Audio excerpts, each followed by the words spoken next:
Hey, buenas noches, buenos días para mí, buenas tardes, buenas noches para ustedes. Sean bienvenidas, bienvenidos, bienvenides a Hombres por la Queda al Aire. Se sacarán de onda porque dirán, ¿por qué es de día? ¿Por qué Gabriel está ahí de día? Pues es porque este es un programa grabado. Este día de hoy estamos en un programa grabado, entonces la verdad es que me va a opinar mucho, pero no les vamos a poder contestar de manera directa sus preguntas, que pueden mandarlas a nuestro correo o ponerlas por aquí y las iremos respondiendo. Pero justamente, ¿por qué? Porque hoy es 2 de noviembre y hoy no quisimos trabajar. No quisimos trabajar, solo vamos a hacer este video y les esperemos para la próxima semana en vivo. Pero mientras, les esperamos porque tenemos 4 reflexiones de integrantes del programa que van a estar muy interesantes. Va a estar Miguel, va a estar Roberto y va a estar nuestra querida Mariel. Vamos a estar hablando de diferentes temas relacionados al Día de Muertos, a los hombres y la muerte, etcétera, etcétera. Así que, bueno, pues les doy la bienvenida y pues les esperamos también la próxima semana. Pero mientras, quédense que esto se va a poner muy bueno. Así que estás en Hombres por la Equidad al aire.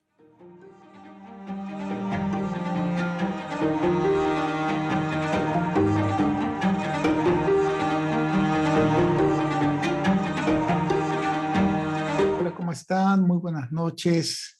Pues el día de hoy decidimos en el equipo de Hombres por la Equidad, por el Día de Muertos, no tener programa, pero también decidimos dejarles algunas reflexiones en torno a la muerte, en torno a los ciclos que terminan, en torno, ¿por qué no?, a la vida, un poco con la idea de compartir los aprendizajes que hemos tenido en el equipo, cada quien en su área, en torno a estas experiencias. En particular, pues yo que me he dedicado más al trabajo con hombres en grupos de reflexión, en torno a lo que yo he aprendido con los hombres sobre lo que es la experiencia de la muerte o la experiencia de las pérdidas o de términos de ciclo.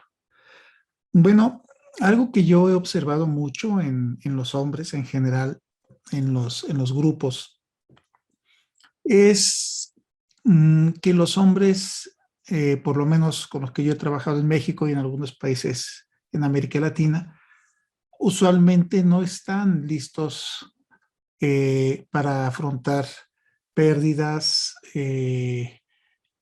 rupturas, algún tipo de cierre de ciclo, de relaciones laborales, de relaciones sentimentales, de relaciones afectivas con alguien o con algún grupo o alguna empresa. Algo que yo creo que a los hombres se nos educó mucho fue para creer que toda la relación o todas las relaciones van a durar toda la vida. Y no hay, por lo menos es lo que yo he observado, una conciencia de que las cosas se terminan.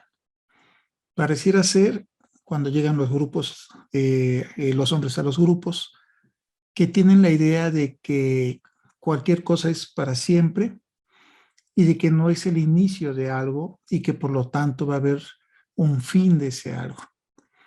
Me ha tocado encontrar hombres que se aferran de una manera feroz a relaciones de pareja, a hábitos destructivos a veces, consumo de drogas, alcohol, etcétera, al ejercicio de la violencia contra ella o su familia, o contra él si es un hombre de orientación sexual gay, y que se aferran. El aferramiento es todo un tema en el budismo, la no aceptación de que las cosas inician, se desarrollan y terminan.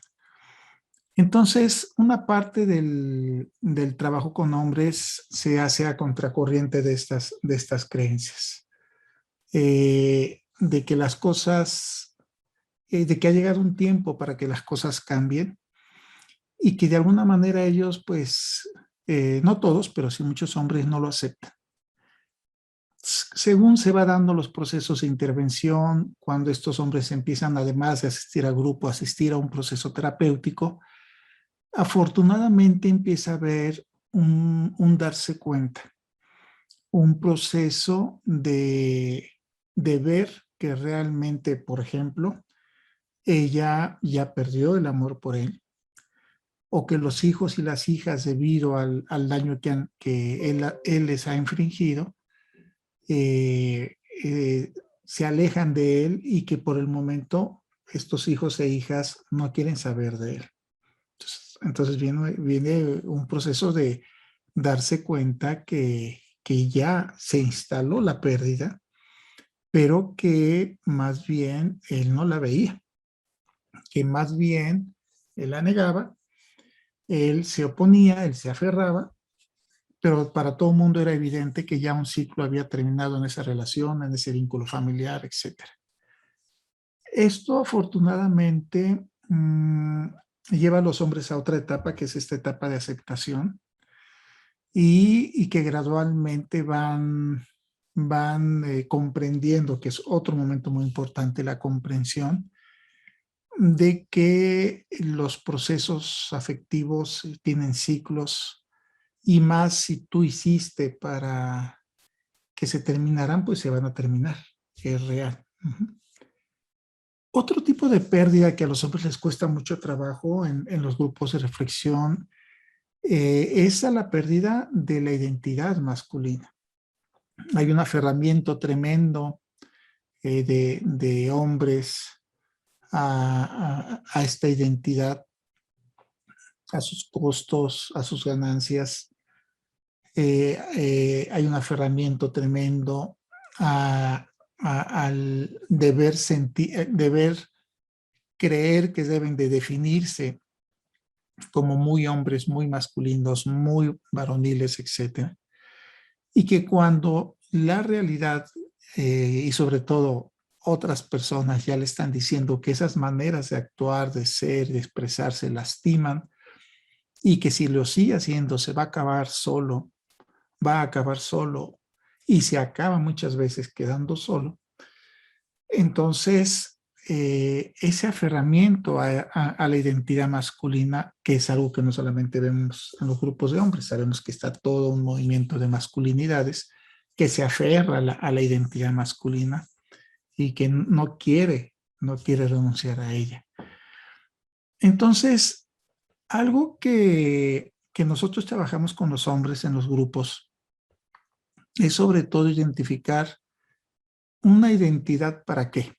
Esto significa, la manera en la que yo me presento con alguien, por ejemplo, de una manera muy varonil o muy agresiva en un momento dado, tiene un fin. Y que ese fin yo he aprendido a alcanzarlo a través de esa identidad.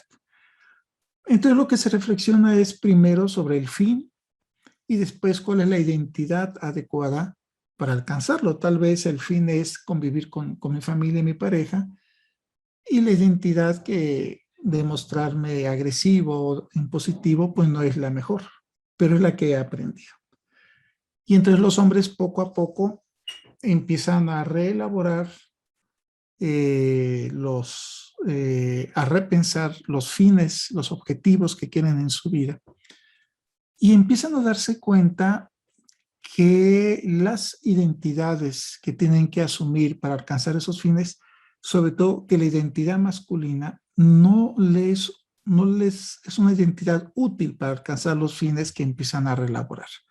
En los grupos de hombres nosotros decimos, los hombres replantean su proyecto de vida a cualquier edad, a cualquier edad se puede hacer. Una vez que empiezas a dejar el machismo, se puede replantear y se replantea todo el proyecto de vida, porque el machismo es tan omnipresente y abarca tantos ámbitos en la vida de los hombres. La masculinidad, yo siempre he sostenido que machismo y masculinidad son lo mismo, que cuando se deja esta identidad opresiva, entonces los hombres llegan a lo nuevo, llegan a algo distinto y no saben realmente con qué identidades alcanzar sus nuevos objetivos. Lo que hemos aprendido es que muchos hombres incluso dicen, ya no me importa saber qué identidad yo necesito para alcanzar estos nuevos objetivos en esta nueva etapa de mi vida. No es la identidad lo relevante, masculina o la que ustedes quieran. Lo importante son las cosas que hago. En esta nueva etapa de mi vida me doy cuenta, nos dicen varios hombres, que lo importante es hacer lo nuevo. No, no tanto, sí nombrarlo para hacerlo visible, pero sobre todo hacerlo, que es una manera de hacerlo visible, también de hacer visible el cambio. El cambio. Yo eso es lo que le digo mucho a las mujeres que a veces hablan a los grupos de reflexión cuando que hablan a hombres por la equidad cuando me preguntan si su marido está yendo o no a grupo, ¿no? Y yo lo que les digo es que tú ya puedes saber eso viendo el cambio en sus conductas. Ese es el indicador que estás buscando, no que yo como facilitador te informe sobre Juan Pérez o Ricardo Guzmán o el que tú quieras, el compañero que quieras, que no lo hacemos, pero realmente el cambio tú lo vas, el cambio son, le vamos a llamar cambio a aquello que se hace, no que se dice que se hace. Entonces, los hombres cuando superan cuando viene la aceptación eh, de esta pérdida de la pareja o de una manera de relacionarse con la pareja o de una manera de relacionarse con los hijos e hijas, y sobre todo cuando viene la aceptación de que él deja, así como las víboras cambian de piel, cambian una serie de hábitos y de costumbres, algo tiene que morirse y aceptan la muerte como un proceso inevitable para cambiar y mejorar. Y logran superar sus sentimientos de miedo cuando esa posibilidad surge. Es muy interesante cómo los hombres se van a lo que nosotros le llamamos el vacío y a lo nuevo. En lo nuevo, como decía, lo importante es sobre todo lo que se hace, lo que se siente, lo que se vive. Es muy interesante, fíjense, al pensar sobre la muerte, cómo va de la mano con la vida, porque está en la vida, es parte de la muerte de la vida, y es inevitable pasar por ahí para llegar a lo nuevo, al cambio. Yo creo que los hombres como un grupo con género, que actuamos ese género masculino, y mucho de las civilizaciones que hemos construido, de las tecnologías que hemos elaborado, de alguna manera nos ha preocupado siempre por el permanecer en la memoria de la humanidad.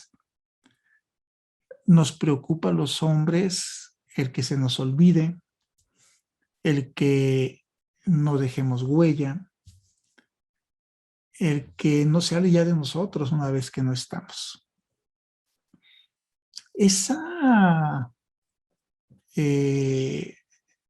Yo no sé si las mujeres también sean así o seguramente ha de haber de todo, pero yo creo que como grupo genérico, los hombres, sí tenemos ese apego a la permanencia.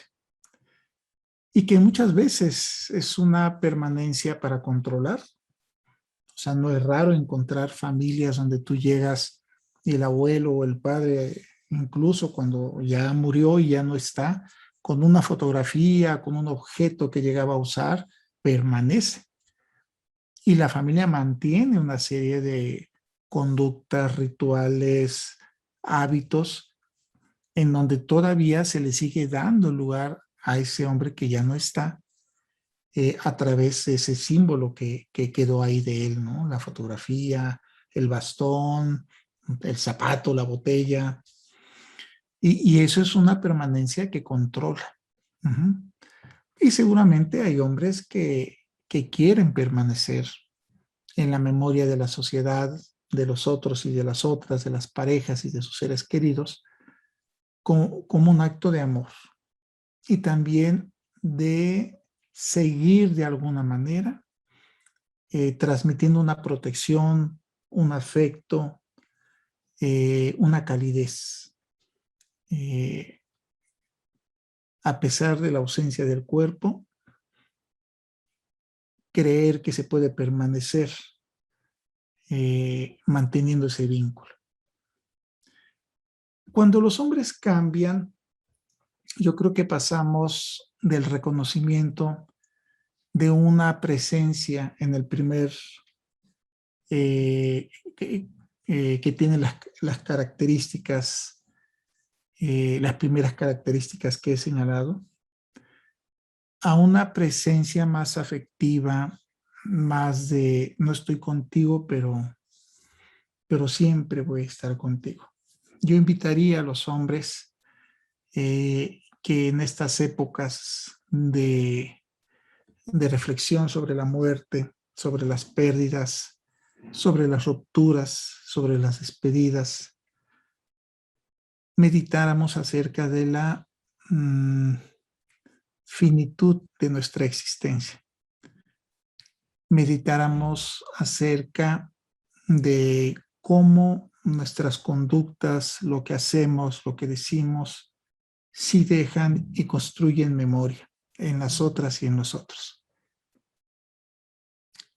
Para que cuando ya llegaran el momento, que a veces es sorpresivo y a veces se llega gradualmente de lo que llamamos la muerte, podamos estar tranquilos o al menos darnos cuenta en retrospectiva que lo que dejamos dejó algo amoroso, cercano, cariñoso a aquellas personas que nos acompañaron durante esto que llamamos vida. Yo creo que es algo que los hombres podemos meditar en estos días de muertos, en estos días de muertas, y de cómo contribuir a la vida haciendo una profunda, muy profunda y meditada reflexión pues sobre la muerte. ¿Vale? Pues les mando muchos abrazos, pásenla bien, recordando a sus seres queridos en este Día de Muertos, en este Día de Muertas, en este día en donde pues muchas familias en México ponemos un altar, fotografías, pancito, comemos pan de muerto, ponemos dulces, frutas. Ahora que mandaron en el WhatsApp, mi familia mandaron varias ofrendas que han armado en varios de los hogares de mi familia extensa. Pues uno ve seres queridos que ya no están con uno. En mi caso, mi mamá ya hace unos 10 años que ya se fue. Mi papá se fue en este año, a principios de año. Una perrita muy querida también se fue a principios de año.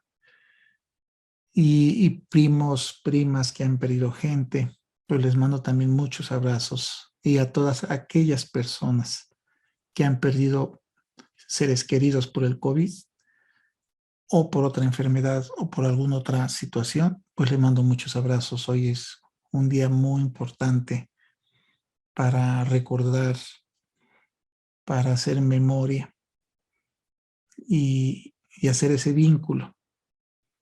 No solamente con aquella parte de personas que ya se fueron y murieron, sino con aquel aspecto de nosotros que todos los días está muriendo, porque es una realidad. Al vivir, siempre estamos también muriendo. Muchas gracias, soy Roberto Garda y pues nos vemos en el programa la semana que viene. Hasta luego.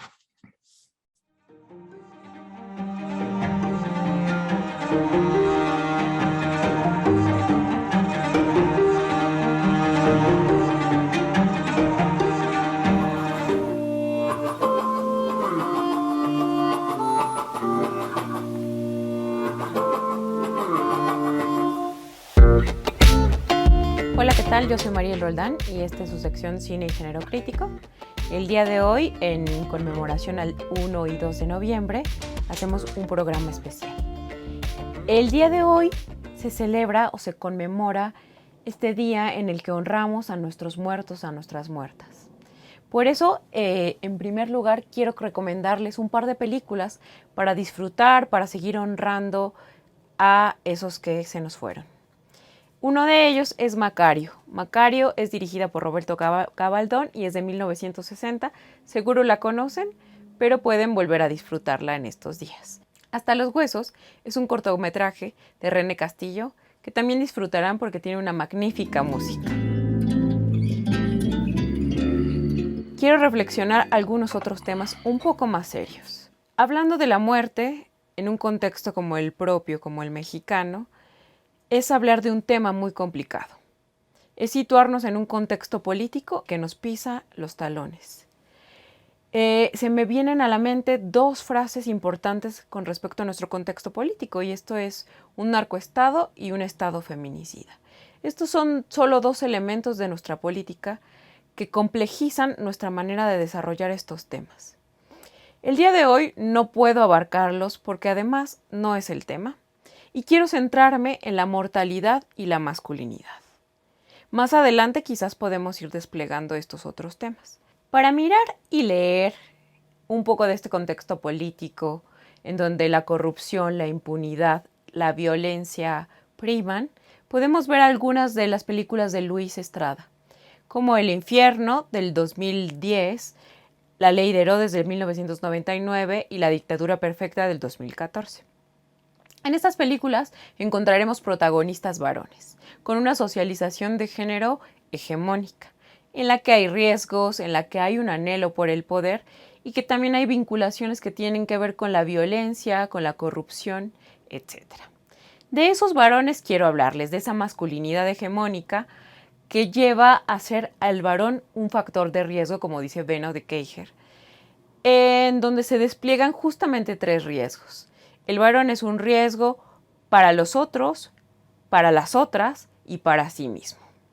Para abundar en este tema con respecto a estos protagonistas de las películas situadas en un contexto mexicano, quiero presentarles algunas gráficas para hablar de la mortalidad desde una perspectiva de género. Estas gráficas las encontramos en el informe de INMujeres del 2019 y son las siguientes. En esta primera lámina podemos ver a todas las entidades federativas marcadas con el número de defunciones masculinas, en proporción con las de las mujeres. Esto nos muestra que hay una sobremortalidad masculina, es decir, mueren más hombres que mujeres en términos generales. En la siguiente lámina quiero mostrarles en qué grupo de edad mueren más hombres. A partir de los 15 años, la gráfica comienza a subir con respecto a los decesos, y es hasta los 44 años que empieza a bajar nuevamente. Habrá que preguntarnos por qué en estos grupos de edad es precisamente que los hombres mueren más, y si esto tiene que ver con los comportamientos sociales aprendidos. La siguiente lámina habla de las defunciones generales registradas de mujeres y de hombres según las principales causas de mortalidad. Aquí quiero centrar nuestra atención en la parte de los accidentes. Pueden ver que en el caso de las mujeres es solo un 2.9% y en el caso de los hombres es un 6.9%. En cuanto a las agresiones, las mujeres mueren en un 1.1% y los hombres en un 7.2%. Otras de las causas en donde vemos una diferencia fuerte y notable es en enfermedades como las enfermedades del hígado. Mientras las mujeres solo mueren en un 3.4%, los hombres mueren en un 7.2%. En las siguientes láminas podemos ver a detalle la mortalidad por grupos de edad. De los 15 a los 24 años observamos grandes diferencias en cómo mueren los hombres y cómo mueren las mujeres. Los hombres entre 15 a 24 años mueren en mayor proporción por accidentes y agresiones, teniendo en los accidentes un 34.3% y en las agresiones 26.2%, en comparación con las mujeres que sumadas estas dos causas tienen el 30% apenas. En los siguientes grupos de edad, que son de 25 a 34 años, podemos ver que los hombres siguen muriendo por agresiones y accidentes, mientras que las mujeres tienen otras causas como los tumores malignos. El siguiente grupo, de 35 a 44 años, mantiene arriba las agresiones y los accidentes en los casos de los hombres, y en las mujeres habla de enfermedades como tumores malignos nuevamente y diabetes mellitus. En el grupo de 45 a 64 años, podemos ver un declive de la causa de la agresión y los accidentes en las muertes de los hombres. ¿Qué nos dicen todos estos datos con respecto a la socialización masculina? ¿Por qué la mortalidad comienza a crecer a los 15 años y vuelve a declinar a los 44? Juan Guillermo Figueroa, investigador del Colmex, nos habla de la negligencia suicida, que tiene que ver con que los hombres mueren más por sus comportamientos aprendidos que por enfermedades. Algunos de estos tienen que ver con asumir que un enojo se resuelve a través de la violencia, con querer demostrar su hombría o con el consumo de alcohol relacionado también con la masculinidad. Este tipo de cosas se incrementa en ciertas edades, en edades en donde la hombría es recalcada, aprendida o que tiene que ser apuntalada y sostenida. Para eso les recomiendo que vean Guachicolero del 2018, en donde podemos ver a un adolescente que se integra a las filas de este negocio y todos los riesgos que tiene que pasar por ello. Siguiendo con la reflexión de Juan Guillermo, él habla de que estas conductas agresivas o violentas no son una enfermedad, sino un aprendizaje, por lo cual recomienda el autocuidado. Quizás con las cifras de mortalidad puedan bajar. Para cerrar esta sección, quiero dejar una reflexión abierta. ¿Vale la pena que los hombres mueran tratando de demostrar qué tan hombres son? ¿Tratando de ensalzar su masculinidad y las cualidades que están relacionadas con esta? ¿Vale la pena morir de esa manera? ¿O hay otras formas más dignas de morir? Esta fue su sección Cine y Género Crítico. Yo soy Mariel Roldán y nos vemos en la próxima ocasión.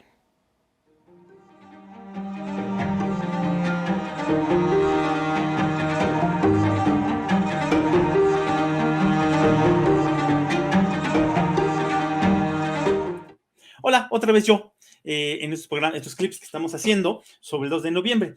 Bueno, yo voy a romper un poquito el tono, aunque creo que ya van a ver que no tanto.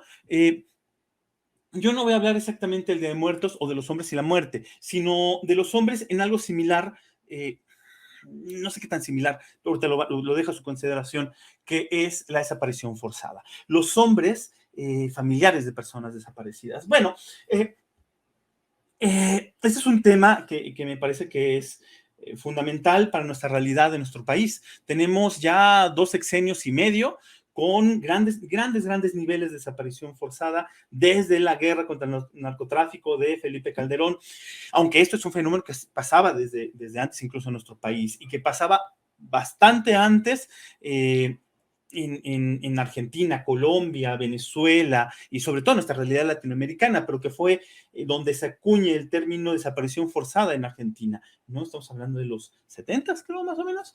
Bueno, estamos hablando de la gran tragedia nacional. Estamos hablando de algo que nos atraviesa directamente, pero que como país, como sociedad, como comunidad, entendiendo comunidad justamente como el grueso de población que convivimos entre todos, entre todas, y que sería importante que nos manejáramos como eso, como una comunidad. Hemos olvidado y hemos dejado como debajo de la alfombra, que no queremos ver y que no comprendemos, y es una de las cosas por las cuales quiero rescatarlo. La desaparición forzada que deja uno de los más grandes dolores. Creo que es el mayor dolor que puede haber. Y porque rápido, pues lo dice muy bien Carlos Beristain, es la tragedia inenarrable, ¿no? Es el dolor que no puedes catalogar. En una sociedad en la cual hacemos categorías dicotómicas de bueno o malo, muerto vivo, blanco negro, como en esta dicotomía de muerto vivo, de persona muerta viva, ¿Cómo entendemos a alguien que no está muerta dentro de nuestro corazón porque la seguimos buscando? Ajá, pero sin embargo no tengo la certeza que esté vivo o viva. Ajá. ¿Cómo puedo asimilar eso? No está dentro de mi categoría, no es humano, lo dice Carlos Beristain así. Incluso Gatti maneja ese rollo dicotómico, ¿no? La persona desaparecida es un muerto, no muerto, es un ausente presente. Ajá. Como no se puede categorizar, entonces, dice Gabriel Gatti, estamos ante un nuevo sentido del ser. ¿Cómo asimila eso una persona? ¿Cómo vive una persona ese duelo que no termina, ese duelo que ni siquiera empieza, pero y no termina, que está presente, también ausente ese duelo? Ajá. ¿Cómo rellenamos esa silla vacía? No es da gratis que el 2 de noviembre, perdón, no es da gratis que el Día de Muertos en algunos estados del país, en algunas comunidades del país, no solamente se vea como el 1 y 2, sino se agrega otro día para poder recordar a estas personas desaparecidas. No es gratis que muchos colectivos de personas desaparecidas no quieran unirse a colectivos o manifestaciones o marchas donde se habla de personas muertas, porque para ellas no está muerta esa persona. Ajá. Chequen la canción de Solares Baldíos. No habla exactamente de desaparición forzada, pero Rodrigo González logra retomar ese dolor de la persona familiar, en este caso de la pareja. Bueno, ¿y esto qué tiene que ver con los hombres? Porque bien lo va a decir Elizabeth Jelly y lo retoma maravillosamente Juan Guillermo Figueroa. En la cuestión de la desaparición y en general en las violaciones a los derechos humanos, hay una categorización de género, ¿eh? No me voy a meter más a eso, échenle un ojo, es maravilloso ese artículo de Elizabeth Jelin, pero habla justamente cómo a los hombres se nos ve comúnmente como perpetradores y a las mujeres comúnmente como las víctimas y como las que salen a buscar. Ajá. Y entonces se pregunta Elizabeth Jelin, y sobre todo Juan Guillermo Figueroa, pero entonces, ¿qué pasa con los hombres que están en situaciones de víctimas? Y entonces resulta que hay en el caso de los padres de la Plaza de Mayo, de los hombres familiares de los falsos negativos de Soacha, en Colombia, un caso terrible, de los falsos positivos, perdón, de Soacha, y aquí en México podemos hablar también de los padres de los padres familiares de los 43 de Yotzinapa, ajá, algunos de estos casos que retoma en un video Juan Guillermo Figueroa, cómo afecta grandemente sobre todo a los hombres, y Juan Guillermo Figueroa retoma, también se puede leer en el libro de Padres de la Plaza de Mayo, que Juan Guillermo parece que practicó con gente en Argentina, se entrevistó con estos padres. Hay testimonios de cómo los hombres, muchos, al no poder soportar el dolor, se dejaron morir. Ajá, a ese grado llega el dolor. Y incluso cómo afecta en el tema de su propia paternidad, cómo este plan de ser padre se ve, y toda la idea de masculina atravesada en la paternidad se ve lastimada, escindida, ajá, ese plan inacabado de cómo yo tenía mi idea de ser ese hijo que ahora ya no está, ajá. Y en ese dolor que se puede ver en los padres de Yotzinapa. Ahora, y eso mezclado, por supuesto, ajá, en ese gran dolor que tiene que ver también con esa idea rota de comunidad, con esos cambios cognitivos que hay al ser, al pasar por esta situación. O sea, mi idea de comunidad se rompe, mi idea de justicia se rompe, mi idea de sociedad, en la política, de los partidos, ajá, del Estado queda rota, ajá, y se resignifica. Y también en el estigma social, cuando cae todo eso en el hombre, empieza a causar todo esto que les comento, y que comúnmente no se ve. Ajá. Como justamente en Argentina, cuando decían, y lo retoma también un conocido, que mientras las madres de la Plaza de Mayo iban y y tenían los reflectores, los padres de la Plaza de Mayo se quedaban a cuidar a los hijos. Sí, eso era cierto. Pero la pregunta, y en eso a esta persona que lo comentó, y también Juan Guillermo Figueroa que lo retoma, yo me pregunto si eso pasa en México. Porque pareciera que no. En los casos que se manejan comúnmente son casos emblemáticos los que mencioné, pero el gran grueso de los colectivos de personas desaparecidas son mujeres, son ellas las que están ahí. Ajá. Y de acuerdo a lo que se reporta, a lo menos en mi experiencia y platicando también con personas que trabajan y en algún diplomado que tomé, ajá, juntando esas tres experiencias, pareciera que los hombres, la mayor parte de los hombres, porque hay hombres que sí están, por la mayor parte de los hombres no solamente no están en los colectivos, sino no apoyan la búsqueda de las mujeres, sino que también presionan para que ellas dejen de buscar, presionan para que regresen a su rol en el hogar. Y esto entonces nos lleva a que estos dolores, pareciera ser, hay que investigarlo, ajá, hay que reflexionarlo, hay que meterlo en algo más serio, ajá. Pareciera ser que estos dolores, todos estos impactos que caen en ellos, hacen que no participen. Pareciera que esta masculinidad hace que no participen en los colectivos de búsqueda.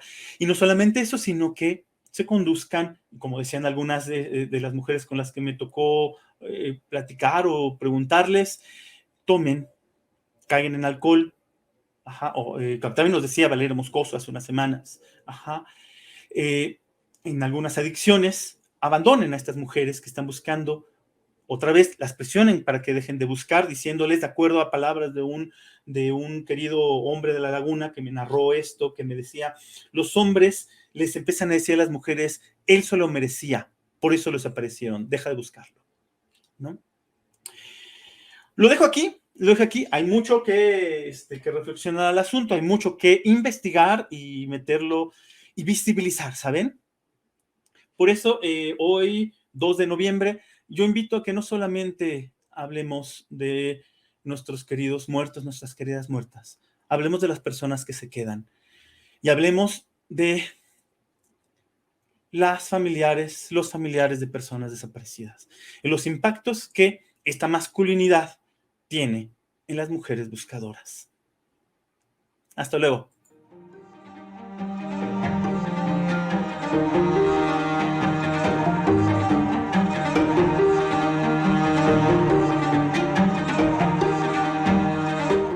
Hola, ¿qué tal? Mi nombre es Miguel, psicólogo, integrante del área terapéutica de Hombres por la Equidad. Muchas gracias por estar en este especial de Día de Muertos de Hombres por la Equidad al aire. Yo di que les voy a hablar en esta pequeña sección. Les voy a hablar de lo que yo he visto a lo largo de estos años en un tema muy acorde a lo que son estas fechas. El duelo. Pero no el duelo sobre la pérdida de un familiar, sobre la pérdida, el fallecimiento más que nada de alguien cercano, sino el duelo de una separación de pareja. ¿Qué pasa con nosotros los hombres cuando nuestra pareja decide terminar la relación? ¿Por qué? Porque realmente hasta son pocos los hombres que deciden terminar la relación de pareja de forma equitativa, sin algún ejercicio de violencia. Entonces, cuando mi pareja decide terminarme, ¿qué pasa? ¿Cómo lo llevo? ¿Lo sé manejar? Sinceramente la respuesta es no. ¿Qué he visto a lo largo de estos años? Un sufrimiento como si se fueran a morir. Un drama total. De que realmente sienten que la vida ya se va de las manos. Alguna vez un paciente me lo llegó a decir, doctora, es que me voy a morir de amor. Yo le decía, eso no existe. Y él me decía, sí. Digo, dime un ejemplo de alguien que haya pasado por eso. Y él me decía, Romeo y Julieta. Le decía, pero Romeo y Julieta fallecieron o se murieron por veneno, no por amor. Me decía, no, sí, fue por amor. Que mira, pues, si la versión de cine que tú viste, el libro que tú leíste va por ahí, pero yo la que leí y la que vi en el cine no va por ese camino. Lo llegan a sentir como si la persona con la cual compartieron los últimos meses o los últimos años de su vida, si no están cerca, si no hay una distancia de mínimo algunos metros, van a explotar, van a desaparecer. ¿Y por qué pasa esto? Que ya no pasa mucho por toda esta ideología, por todo esta construcción, más bien por todo este aprendizaje que tenemos como hombres acerca de la relación de pareja. Nunca nos enseñan, nunca nos dicen qué es estar en una relación de pareja, por qué queremos estar en una relación de pareja.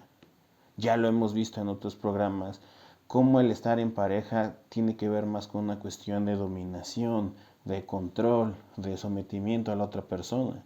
Entonces, cuando esta persona decide salirse de esa relación violenta o de esta relación que no le está ayudando, que no se siente cómoda, pues nosotros sentimos esa pérdida, pero no de esta forma, digámoslo así, sana. La sentimos como esta pérdida de dónde está ese control, dónde está ese manejo. Entonces, por eso muchos pacientes cuando llegan lo ven más como esta pérdida de ya no está esa persona a la cual yo sometía, a la cual yo dominaba. Son realmente pocos, muy contados los pacientes, por no decirles contándolos con los dedos de la mano, los cuales han sabido lidiar con esta situación. ¿Y cuáles son esos? Con los cuales ya llevaron un trabajo, un proceso, ya sea anterior o dentro del mismo proceso porque hayan llegado por otra situación de pareja. No hace mucho me tocó la situación de un chico de 22 años, el cual su pareja decidió poner una pausa en su relación. Él en la consulta me lo dijo: Miguel, esto ya valió madres, esto ya se terminó, ya no hay regreso. Le decía, bueno, es una pausa, revisen. Y dice, no, ya se terminó.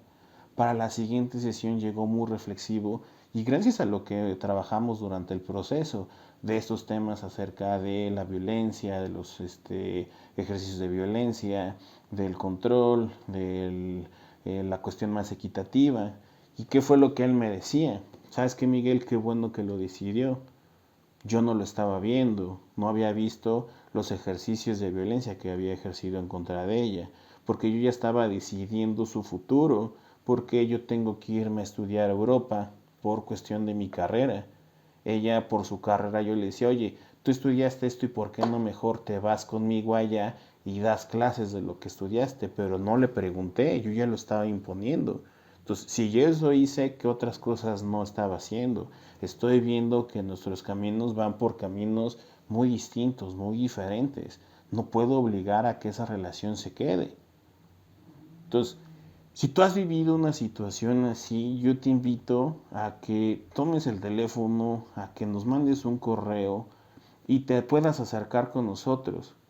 Si tú has vivido una relación en la cual ya no sabes cómo terminarla, si tú estuviste en una relación en la cual no supiste manejar y lo más fácil que fue para ti fue regresar con ella, rogarle o buscarte otra relación, yo te diría, acércate al equipo terapéutico, los teléfonos 55 11 07 7797, puedes mandar un correo a hombreshxc@gmail.com, donde podemos ayudarte en esta situación y emplear un poquito más. Me gustaría tener más tiempo para hablar más más puntual de qué sucede, qué pasa. Si se los pongo como resumen es, no, como hombres no sabemos lidiar con ese duelo, con esa separación de la pareja. Ojalá y lo podemos retomar en una de las secciones de acompañamiento a la distancia. Sin nada más por agregar, les deseo que hayan pasado un buen puente, que hayan podido visitar o recordar a sus seres queridos. Y esta sección va dedicada sobre todo para mi papá, para mis abuelos y mis tíos que ya no están conmigo.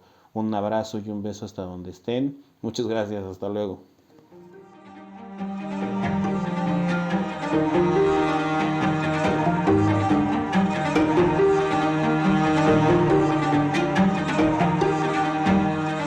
Pues Pues bueno, así terminamos este programa especial. Te esperamos la próxima semana, en la cual vamos a continuar esos temas súper interesantes que hemos dejado en el tintero, pero que te vamos a esperar el próximo martes a las 8 de la noche, aquí en Hombres por la Equidad al aire. Te esperamos.